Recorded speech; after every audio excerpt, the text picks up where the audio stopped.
Hello students, welcome to the digital classes of AIS. Today we are going to learn chapter number 16 of social studies, that is India's freedom struggle.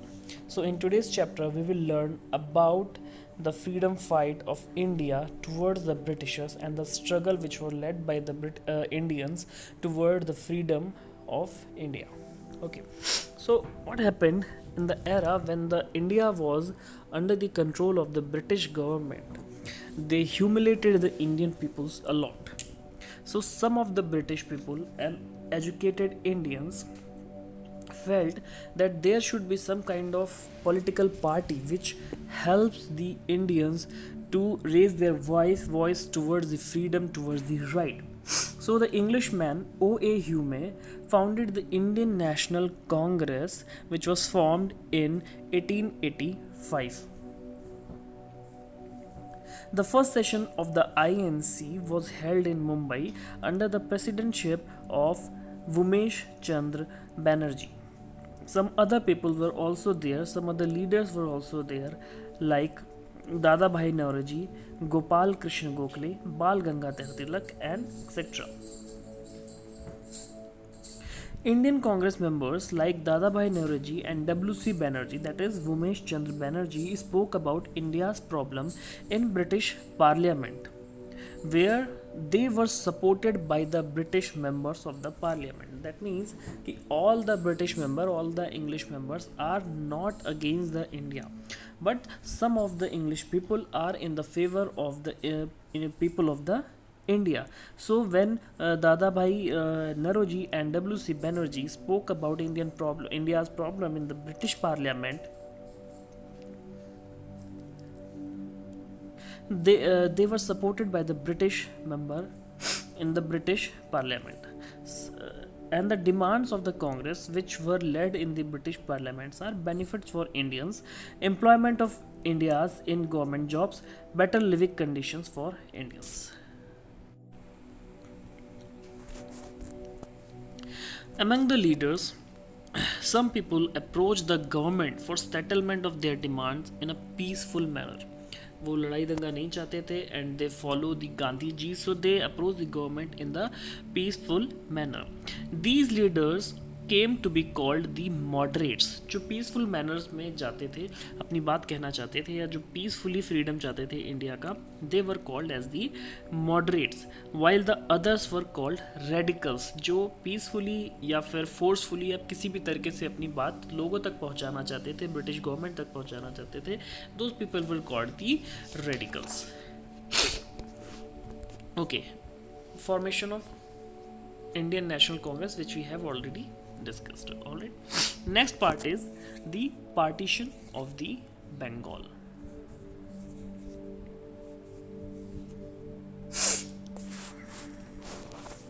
Yes, partition of Bengal, 1905.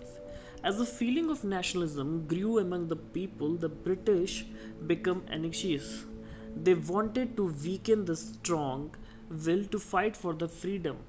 Thus, the British established the policy of divide and rule. Divide and rule की policy उन्होंने apply करी, and divide and rule की policy क्या थी कि if the two peoples are together, they think like in a like way, so just divide them and rule over them, कि उन दोनों को अलग करो और उनके ऊपर rule करो. So on 20 July 1905, the partition of Bengal was announced by Lord Curzon, the viceroy.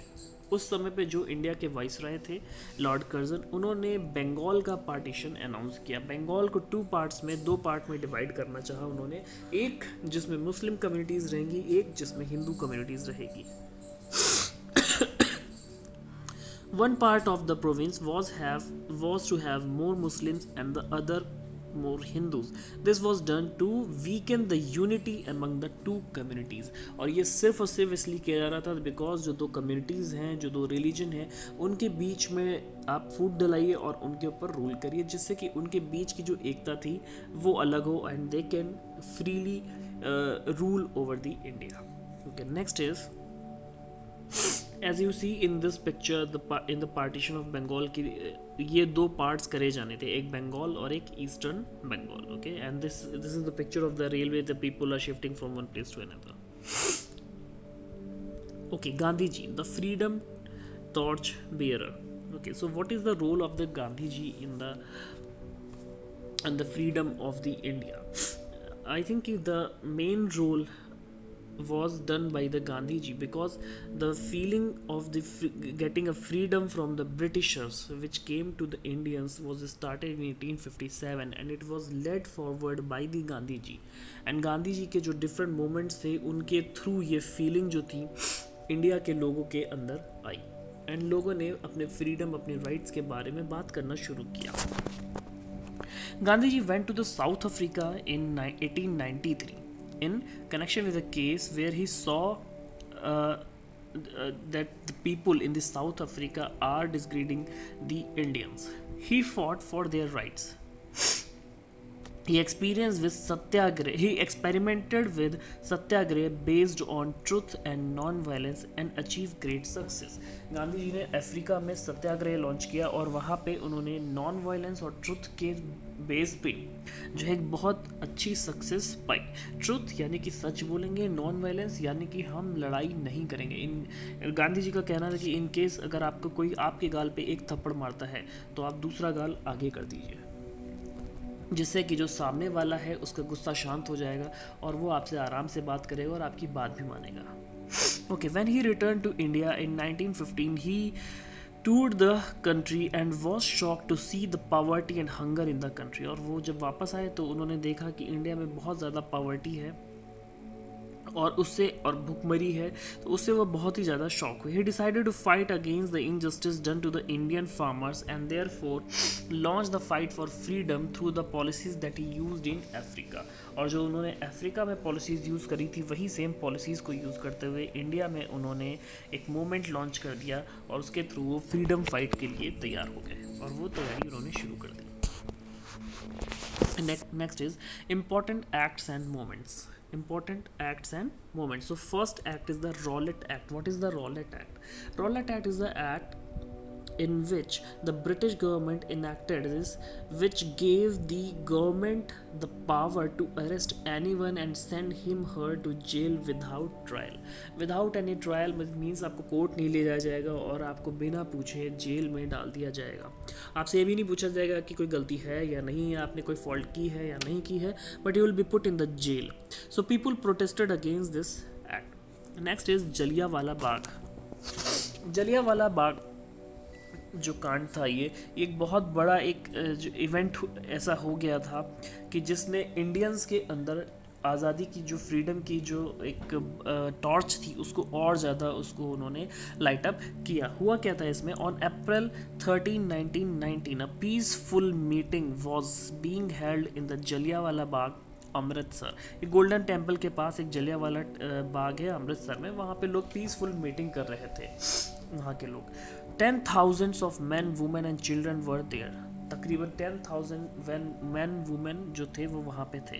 General Dyer blocked the only way to exit the park and then ordered his troop to fire on peaceful gathering. General Dyer ने जो एक रास्ता था park में जाने और आने का उसको ब्लॉक कर दिया और कहा कि जितने भी लोग हैं उनके ऊपर आप फायर कर दीजिए और सभी को उन्होंने गोलियों से मार दिया. Okay.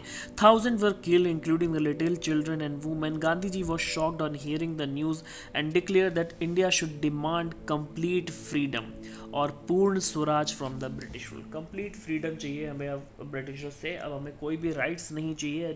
Now we want a complete freedom by listening this act. Next is the, as you can see in this figure, the bullet marks are there. ये जो आप जहाँ पे बॉक्सेस देख रहे हो, ये जो वेट अ मिनट, ये जो बॉक्सेस बने हुए हैं, इन बॉक्सेस पे यहाँ पे जो उन्होंने बुलेट चलाई थी वो बुलेट मार्क्स है. तो ये तो सिर्फ कुछ एक जो आपको मार्क करके दिखाए जा रहे हैं यहाँ पे, बट बहुत सारे थे. जैसे कि आप लेफ्ट वाली पिक्चर में देख सकते हो कि कैसे लोग दीवार में, ये तो बस एक जस्ट अ पिक्चर है बट वहाँ पे थाउजेंड्स ऑफ लोग थे, पीपल थे.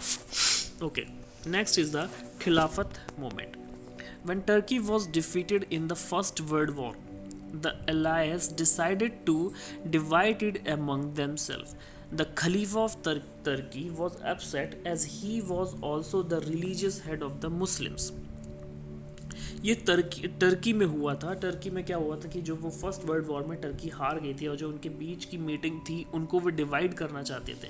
तो जो खलीफा ऑफ टर्की थे वो इस बात से बहुत अपसेट हो गए थे और वो एक रिलीजियस हेड भी थे मुस्लिम्स के। तो यहाँ इंडिया में जो अली ब्रदर्स थे, मौलाना Mohammad Ali and Maulana Shaukat Ali, they started the Khilafat movement in Bombay. Bombay में उन्होंने खिलाफत मूवमेंट स्टार्ट किया। Gandhi ji supported it and found an opportunity to unite the Hindu and Muslims. इससे पहले जो पार्टीशन ऑफ बंगाल वाली सिचुएशन हुई थी वहाँ पे ब्रिटिशर्स जो थे वो मुस्लिम्स एंड हिंदूज़ को जो है वो डिवाइड करना चाहते थे। उनकी जो यूनिटी थी, जो पावर थी इंडिया की, उसको ब्रेकआउट करना चाहते थे।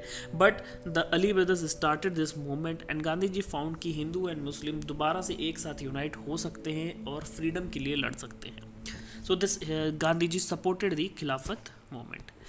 Next is the non-cooperation movement, and Chauri Chaura incident is also included in this. What is the non-cooperation movement? That Gandhi ji started this movement in 1920.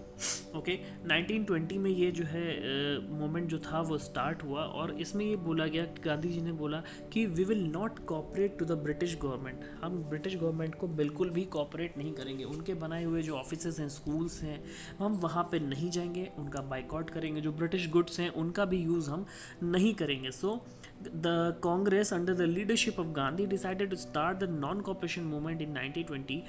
It was a non-violent movement which decided that no one should cooperate with the government. Non-violent means इसमें किसी भी तरीके का कोई violence नहीं हुआ, कोई हिंसा नहीं होगी और हम चुपचाप सिर्फ बॉयकॉट करेंगे।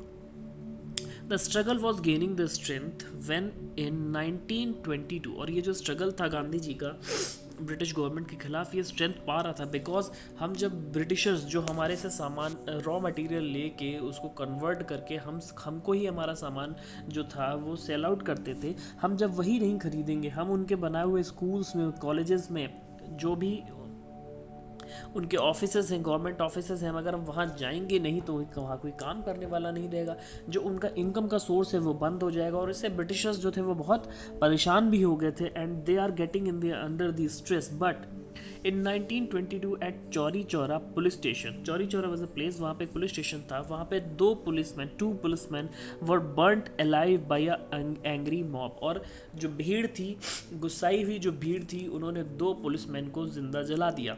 When the news reach to the Gandhi ji, जब गांधी जी के पास ये न्यूज़ पहुंची, he at once called off the moment, उन्होंने तुरंत ये मूवमेंट बंद कर दिया। वाई, क्यों बंद कर दिया? द रीज़न इज़ कि Gandhi ji want the each and every movement in the non violence way, non violence way, कि कहीं पे भी लड़ाई दंगा नहीं करना है, लड़ाई झगड़ा नहीं करना है। एंड द चौरी चौरा कांड वॉज लाइक द सेम, कि वो एक वायलेंट मोमेंट था लोगों का, इसीलिए उन्होंने वो मोमेंट बंद कर दिया। Okay, next is the Simon commission. The British government sent a commission under the chairmanship of Sir John Simon to India in 1928. Dates को बहुत अच्छे से याद रखिएगा, ये जो डेट्स हैं बहुत इंपॉर्टेंट है, आपके आगे भी लाइफ में काम आने वाली हैं ये।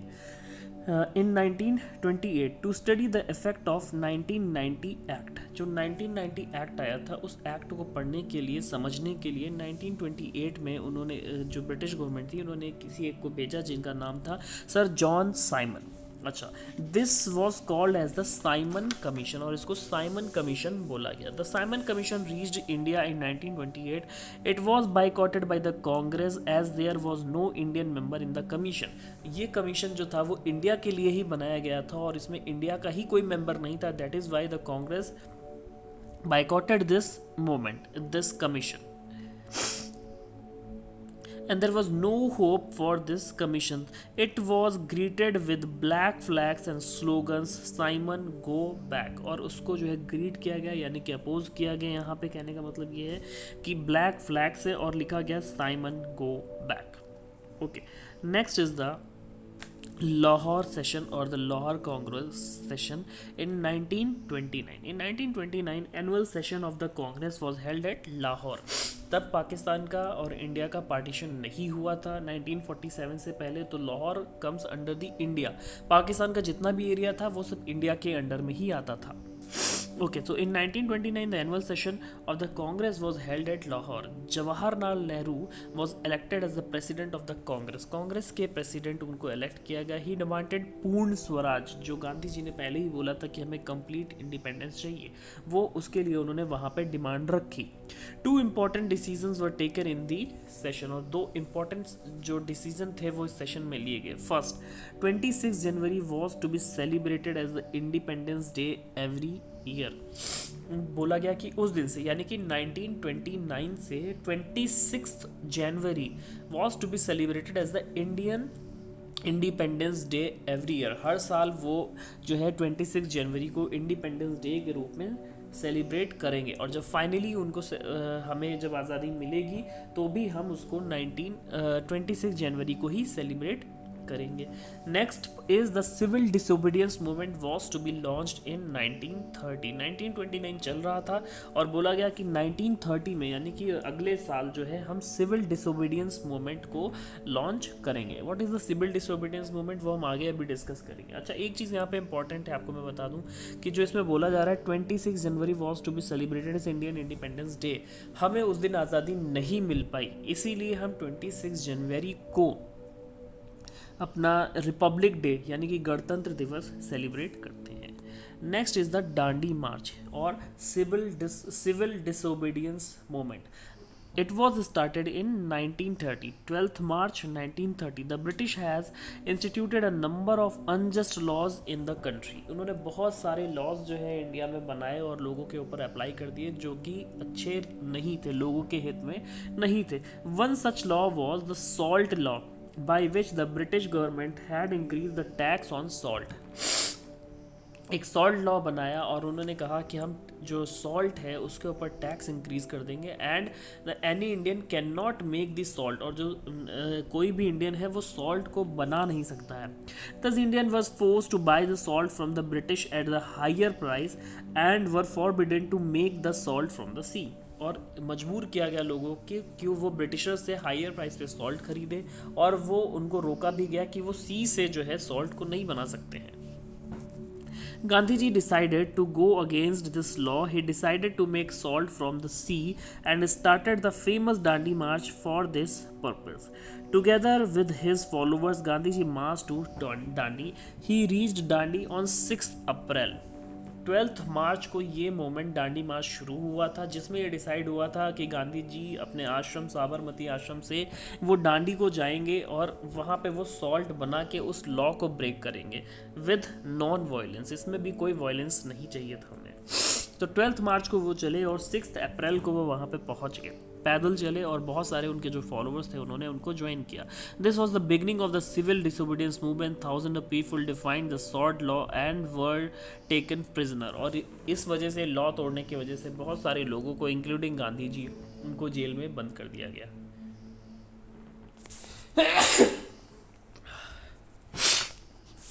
Next is the quit India movement. On 8th August 1942, Gandhiji launched Quit India movement. He called a voluntary withdrawal of the British from India and gave the slogan "Do or Die." इसको बहुत अच्छे से याद रखिएगा कि किसने कौन सा स्लोगन दिया है. Gandhi ji gave the slogan "Do or Die" and he started the Quit India movement on 8th August 1942. The British tried to suppress the movement ruthlessly and more than 1 lakh people were put in the jail. The people became united against the British government, and after the Second War ended, the demand for India's freedom became very strong. Second World War, जिसमें India की ही army को use किया गया था Britishers के द्वारा, उसके बाद जो है इंडिया को फ्री करने का जो डिमांड थी वो बहुत ही ज़्यादा स्ट्रॉन्ग हो गई क्विट इंडिया मूवमेंट से. क्विट इंडिया मूवमेंट का मतलब है कि ब्रिटिशर्स को अब पूरी तरीके से इंडिया छोड़ के चले जाना चाहिए. Next topic is Netaji Subhash Chandra Bose. Subhash Chandra Bose was the leader of Azad Hind Fauj. आज इन्होंने एक अपनी ही आर्मी बनाई थी जिसका नाम इन्होंने आज़ाद हिंद फौज रखा था. इनका पर्पस सिर्फ और सिर्फ एक ही था कि इंडिया को फ्रीडम मिलना चाहिए. He was the great believer in the philosophies of the Gandhi ji. वो गांधी जी की फिलोसफी में बहुत ज़्यादा बिलीव करते थे, बट साथ ही साथ वो अपनी खुद की फिलोसफीज में भी बिलीव करते थे. तो वो दोनों ही चीज़ों को एक साथ लेके आगे फॉलो करते थे. Subhash Chandra Bose was also known as the Netaji one of the main leader of the Indian freedom movement. He was put under the house arrest by the British. He escaped to Kabul, from where he reached Italy, Germany, and then to the Japan. He organized the Indian National Army INA, जिसको INA बोला जाता है, और आज़ाद हिंद फौज आज भी हम India की जो आर्मी है उसको INA ही बोलते हैं, INA Indian National Army. His army reached Kohima. He coined 3 slogans: Delhi चलो, give me blood, I will give you freedom, Jai Hind. इन्होंने 3 स्लोगन दिए. दिल्ली चलो यानी कि वो जहाँ पे थे कोहिमा में, वहाँ से बोले कि चलो दिल्ली चलो, वहाँ पे जाके हम अपनी फ्रीडम की बात करेंगे किसी भी मेथड के through. Give me blood, I will give you the freedom. तुम मुझे खून दो और मैं तुम्हें आज़ादी दूंगा. दैट मीन्स कि आप मेरे साथ आर्मी ज्वाइन करो और मैं I will give you a freedom. And last is the Jai Hind which was given by the Netaji Subhash Chandra Bose. Kohima जो है वो नॉर्थ ईस्ट में एक जगह है, वहाँ का कैपिटल है ये, नागालैंड या किसी जगह की जो है पे जगह है ये कोहिमा. तो वहाँ पे ये जर्मनी से जो जापान से जब वापस आए तो वहाँ पे ये अपनी आर्मी के साथ वापस आए. इन्होंने जर्मनी में ही अपनी फौज, आज़ाद हिंद फौज का फॉर्मेशन भी किया था. Last is the India wins freedom. How India got the freedom? Finally, the British government decided to free the India from the British rule. In 1947, Britishers decided to free the India from the British rule. However, this independence came at a price. But इसके लिए बहुत बड़ा एक price India को देना पड़ा, and that was the partition of India into the 2 parts, that is the Pakistan and India. And Pakistan में भी वो 2 पार्ट्स अलग हुए थे, एक eastern Pakistan and western Pakistan, जिसमें से आज एक पाकिस्तान है और दूसरे को हम बांग्लादेश जानते हैं. बांग्लादेश को इंदिरा गांधी ने 1974 में इंडिपेंडेंस दिलाई थी पाकिस्तान से. Okay, so Lord Mountbatten the last viceroy of India. ये बहुत इंपॉर्टेंट चीज़ें हैं, ये आपको पता होनी चाहिए. The Lord Mountbatten the last viceroy of India announced that the former British colony, namely India, would be divided into 2 parts, India and Pakistan. The former princely states were given the choice of either joining India or Pakistan और remain independent if they wished. और जितनी भी princely states थी, ज़्यादातर पहले सारी princely state थी, मतलब वहाँ पे खुद के राजा महाराजा थे, तो उनको चॉइस दिया गया या वो तो पाकिस्तान के साथ जुड़ सकते हैं या इंडिया के साथ जुड़ सकते हैं, और they can become a free country. India became independent on 15 August 1947. Dr. Rajendra Prasad became the first president of India. Jawaharlal Nehru became the first prime minister of India. Sardar Vallabhbhai Patel played an important role in bringing the princely states together into the Indian Union through his firm diplomacy. उन्होंने सरदार वल्लभ भाई पटेल ने अपनी सूझबूझ से जितनी भी princely states थी उनको इंडिया में जोड़ा. He is therefore regarded as the Iron Man of India. As a tribute to him, the Statue of Unity was erected on the Sardar Sarovar Dam, Gujarat. India shares his Independence Day with 5 more countries on 5th August, but with different years. The countries are Bahrain, North Korea, South Korea, Congo. So these were the countries जिनके साथ India जो है अपना, मतलब उनका independence भी 15th अगस्त को ही हुआ था, but years different. So this is all about our today's chapter, that how the India got freedom from the Britishers.